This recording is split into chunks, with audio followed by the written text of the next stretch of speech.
جس طرح موسم بہار میں درخت اور پودے ہرے ہو جاتے ہیں،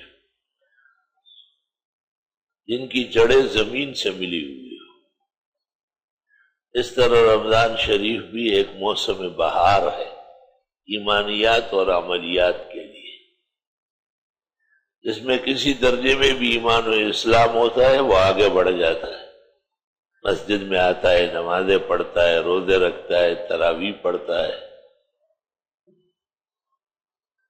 اعمال میں کمال تقوی آتا ہے 5 چیزوں سے۔ خوراک کم کرنے سے، تو صبح صادق سے غروب آفتاب تک نہ کھانا ہے، نہ پینا ہے، نہ چکھنا ہے۔ دیر تک بیدار رہنے سے، تو روزے داروں کی بیداری اتنی ہے کہ فقہا کہتے ہیں ان کے ذمہ اشراک نہیں ہے، ساری رات جاگ رہے ہیں۔ عبادات کی کثرت سے تو 20 رکعت تراویح کی نماز بڑھائی گئی۔ ما ثبت بالسنہ میں لکھا ہے جس طرح روزے اللہ نے فرض کیے، اس طرح 20 رکعت تراویح کی نماز بھی اللہ کی طرف سے مشروع۔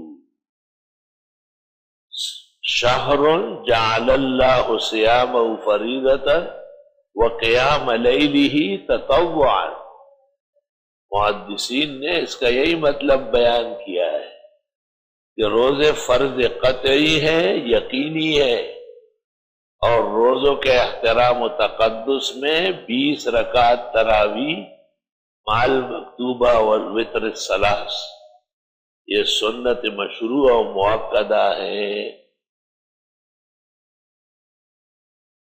زیادہ سے زیادہ تلاوت کرنے سے کمال تقوی ہے، تو قرآن سننا اور سنانا برابر ہے۔ بعض اوقات سننا پڑھنے سے بھی افضل ہے قاری علی المشکات۔ 5واں کمال تقوی خیرات ہے، انفاق فی سبیل اللہ ہے۔ مومن مسلم اس مہینے میں سرگرم ہو جاتا ہے، زکوٰۃ کا حساب کرتا ہے، خیر خیرات میں آگے بڑھتا ہے، روزہ کشائی کراتا ہے، غریب مسکینوں کی حاجت برائی کرتے ہیں۔ تو یہ 5 امور ہیں کمال تقوی کے، اور 5 کے 5 روزے میں اللہ نے جمع فرمائے، اس لیے رمضان موسم بہار ہے۔ رمضان المبارک مومن کے ایمان و اعمال کا نو بہار ہے۔